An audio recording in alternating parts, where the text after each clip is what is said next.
paigikitis la palaikitis ta kai no Huatia ta ruasa primero ta Huatia pa harua con chinpampa chata.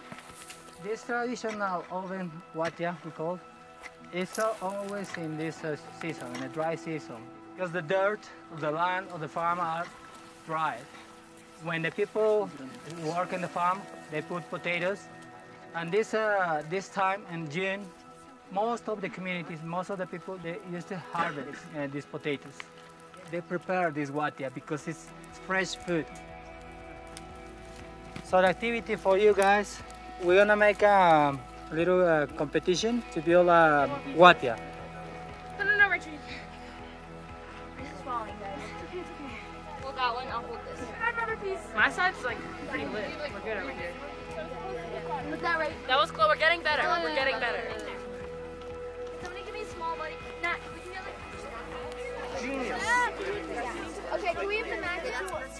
Yes, yes! Yes!